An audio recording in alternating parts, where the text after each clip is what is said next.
አንድን ሰው እንግሊዘኛ አይችልም ከሚያስብሉት ብዙ ምክንያቶች ውስጥ ሶስቱን ይዤላችሁ መጥቻለሁ። አንደኛው ግራመር ሚስቴክ መስራት ነው። ሁለተኛው ደግሞ በቂ የሆነ ቮካብላሪ አለመኖር ነው። ሶስተኛው ደግሞ pronunciation ወይም ደግሞ ቃሉን ስንጠራው የምንጠራበት way ማለት ነው። ሶ ከነኚህ ከሶስቱ ውስጥ ግን ብዙ ጊዜ የማየው ኮመን የሆኑ ግራመር ሚስቴኮች አሉ። ሶ እናንተ ይሄንን ካወቃችሁ ከማትችሉበት ወደ ምትችሉበት ስለምትሸጋገሩ ኮመን ግራመር ሚስቴክ ላይ ዋናዎቹ ብዙ ጊዜ የማያቸውን ሶስቱ ይዤላችሁ መጥቻለሁ ማለት ነው። የመጀመሪያው አርቲክሎች ጋር መሰረታቸው ስህተቶች አሉ። አርቲክልስ ሁለተኛ ላይ ደግሞ prepositions ላይ እነሱ አሁን ህግ ስላቸው ብዙ ጊዜ ግራ ያጋቡናል። ነምበር 3 ደግሞ quantifiers ናቸው። ሰው የነገርኳችሁ ስማቸውን ነው ወይም ደግሞ ቴክኒካል ተርማቸውን ነው። ይሄ እናንተን ሊያጨነቃችሁ አይገባም። አርቲክል ምንድነው preposition ምንድነው ከስሙ ጋር ምንም ችግር የለም። ኦኬ እናንተ ግን ስታወሩ የቱ ጋር መጠቀም አለብኝ የቱ ጋር እንደዚህ መጠቀም የለብኝ የሚለው ነገር ታውቁ ብቻ ነው የምፈልገው። ስለዚህ forget about the names እና ንግግር ላይ እንዴት ብላችሁ አፕላይ እንደምታደርጓቸው ሳይጋችኋለሁ ማለት ነው። ሶ አርቲክል ማለት በቃ ኤ እና አን ማለት ናቸው። ሁለቱም ዋን ማለት ነው። ግን መቼ አን ልበል መቼ ኤ ልበል የሚለው ነው ፎከስ ማድረግ ያለብን because that's what's confusing። preposition ጋር ስንገባ ደግሞ ከጊዜ ጋር አሁን ለምሳሌ ሰኞ ዕለት ስትሉ or ደግሞ ጥር ላይ or ደግሞ ጣዋት ላይ ስትሉ ኢን ነው አውን ነው አት ነው በጣም ኮንፊውዝ ያደርገናል አይደለ? ሶ እቺን እናያለን እስከነ ሚስቴካችሁ እስከነ ትክክለኛው እናያለን ማለት ነው። ኳንቲፋየር ጋር ስንባል ደግሞ መጠንን መግለጫ ብዙ ስትሉ ለምሳሌ ብዙ ስኳር or ደግሞ ብዙ ሰዎች ስትሉ ሜኒ ልበል ወይስ ማች ልበል የሚለው ነገር ኮንፊውዝ ያደርገናል አይደለ? ስለዚህ እዚህ ጋር ማች እና ሜኒን እናያለን። እዚህ ጋር ደግሞ ኢን ኦን አትን እናያለን። እዚህ ጋር ደግሞ ኤ እና አንን እናያለን ማለት ነው።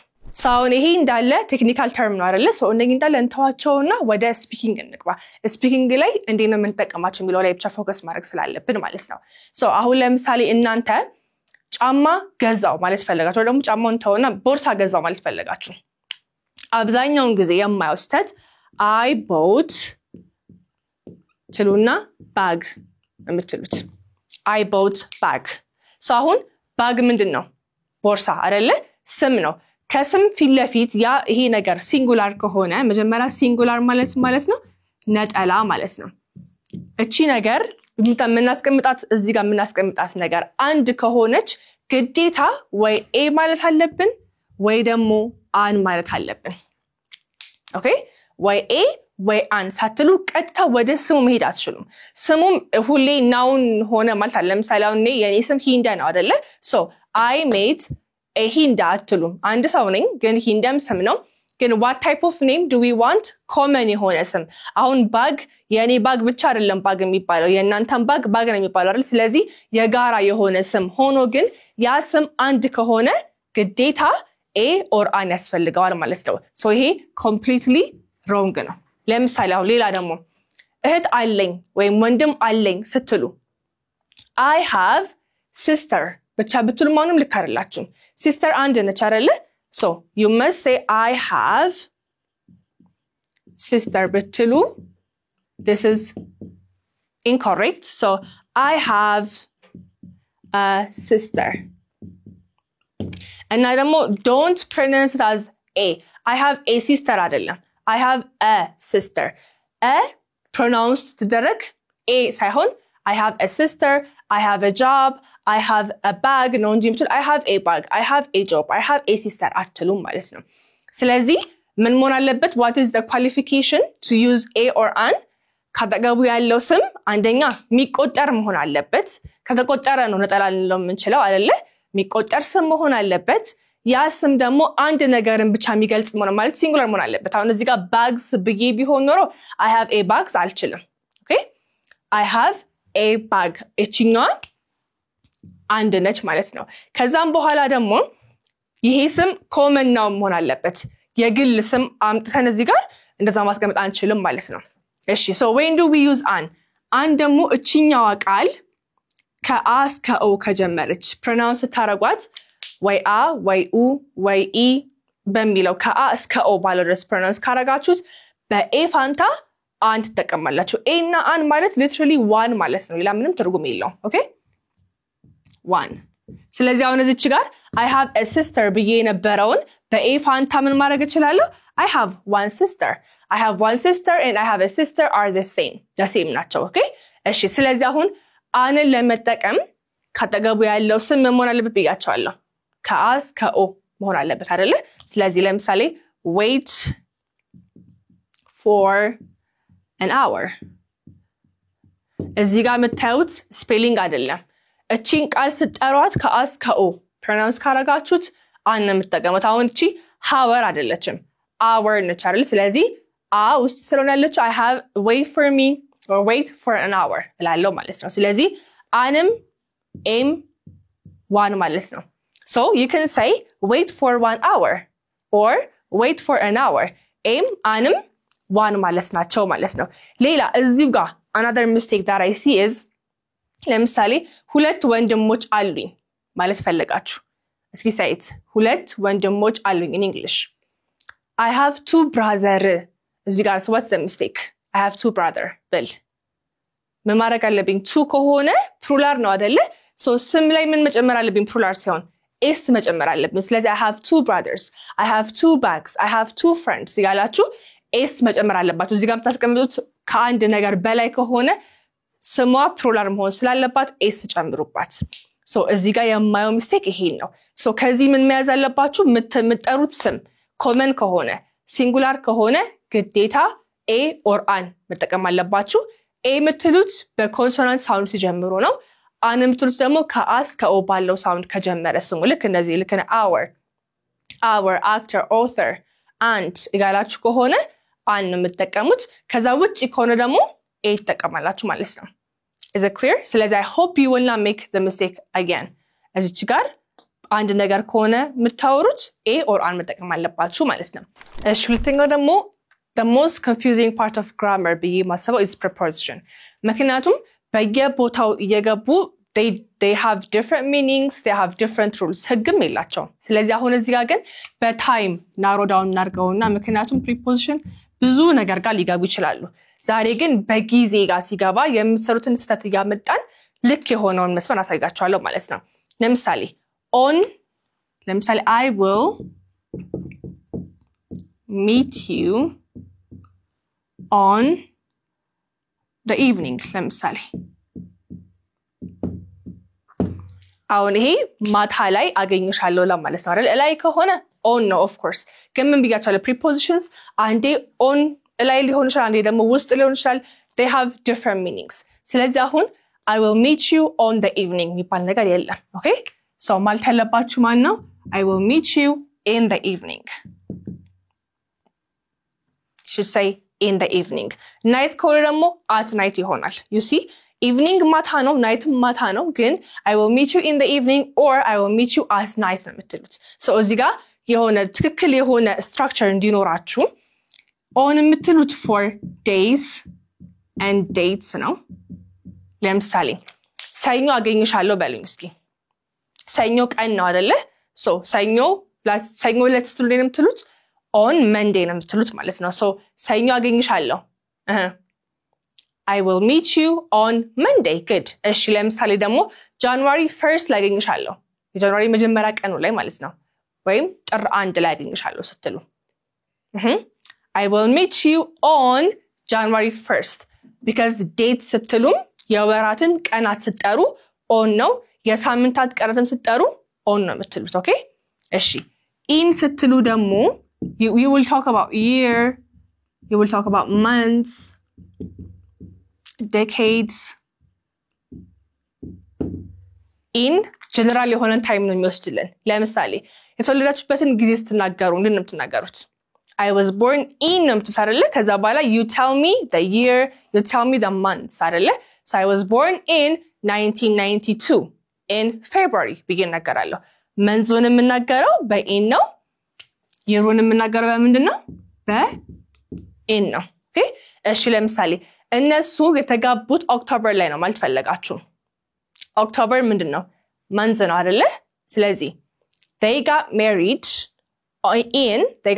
in October ግን አሁን October 5 ብዬ ደግሞ ስፔሲፊክ ካደረኩት ማን ተጠቀማላችሁ ያኔ ዴት ሆነ አይደለ so do I say they got married in October 5th ways they got married on October 5th ነው ማለት ያለብኝ ዴት ከሆነ on ብያችኋለሁ አይደለ ስለዚህ የወራት ቀን የምጠቅስ ከሆነ በቁጥር የምጠቅስ ከሆነ on እጠቀማለሁ just ወሩን የምጠቅስ ከሆነ ግን in እጠቀማለሁ ማለት ነው እሺ ታዲያ መቼ ነው at የምጠቀመው ካላችሁ at a specific time ነው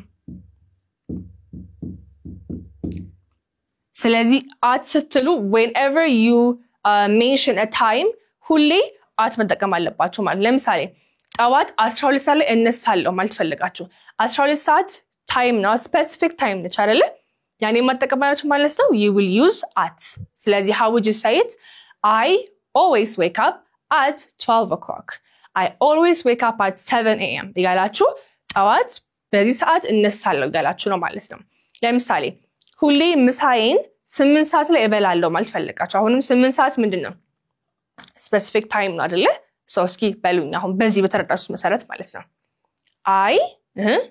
I always eat my lunch at 8 o'clock you see 8 ሰዓት ስትሉ specific time ነው አይደለ ስለዚህ at 8 o'clock እዚህ ጋር ደግሞ ለምሳሌ in 1992 ለምትሉት on Monday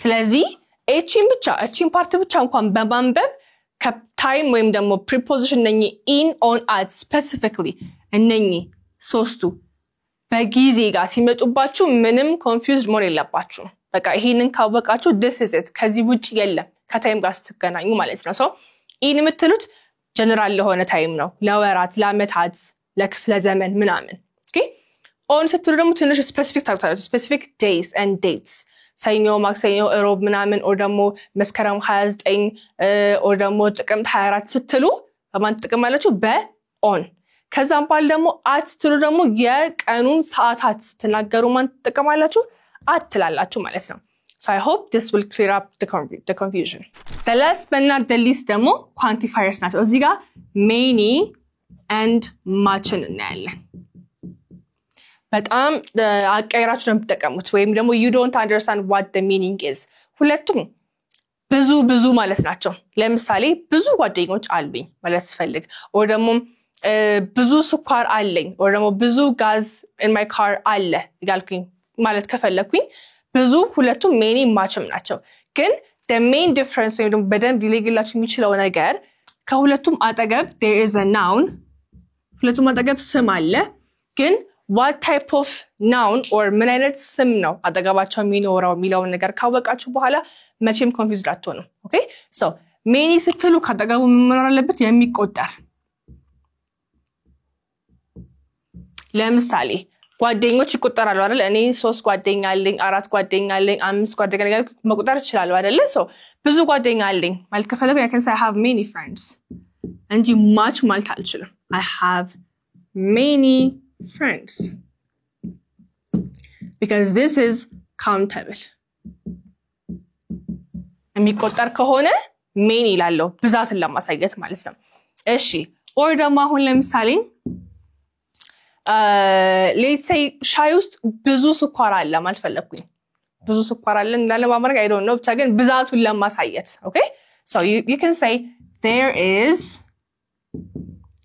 much ለማይቆጠር ሆነ ማለት ነው much ለማይቆጠር there is much sugar in my tea or in my coffee ስኳር ብዙ አለ ሻይ ውስጥ or ደግሞ ቡና ውስጥ ብዙ ስኳር አለ there is much sugar in my tea አሁን ብዙ እያልሽ ለምንድነው is የምትሉት ትችላላችሁ ግን ለማይቆጠር ስም ሁሌ assume እናደርገው singular እንደሆነና የምንጠቀመው ለሲንጉላር የምንጠቀመው verb ነው so for singular nouns I would use is አይደለ ልጠቀም የምችለው isን ነው ነጠላለሁ ነገሮች so እዚህ ጋርም much sugar ስል ብዙ ስኳር ያልኩኝ ቢሆንም ስኳሩን 1 2 3 ቤት መቁጠር ስለማልችል assume ማድረገው ወይም ደግሞ እማየው ነጠላ እንደሆነ ነው ማለት ነው so I would say there is much sugar in my tea so በጣም በቀላል ወይ many የምትሉት ከተቆጠረ ነው ለምሳሌ I have many bags he bought me many shoes ያልኩኝ ብዙ ነገር የሚቆጠር ነገሮችን many ያልኩኝ እንትላለሁ ሪፈር አደርጋለሁ much ሲሆን ግን ለማይቆጠሩ much sugar much gas much oil there is much oil in the stew ወጥ ውስጥ ብዙ ዘይት አለ ወይም በዛ ያለ ዘይት አለ there is much oil in the stew ላለው ማለት ነው so many ለሚቆጠር ስሞች much ደግሞ ለማይቆጠር ስሞች ይሆናል ማለት ነው so ዛሬ grammar ላይ በጣም common የሆነው mistake ነው ያየነው ለነገርኳችሁ ግን ቋንቋችሁን upgrade ለማድረግ ሶስት ነገር ነው የሚያስፈልጋችሁ grammarን በደንብ መቻል vocabularyን በደንብ ማሻሻልና pronunciationአችሁ ላይ መስራት ነው so grammarን በዚህ መልኩ በጣም common በየማሰባቸው ሚስቴኮች አምጥቼ አስረድቻችኋለሁ next ላይ ደግሞ I will try to touch the pronunciation and the vocabulary part and if you want to learn face to face or online or even on our website please give us a call bye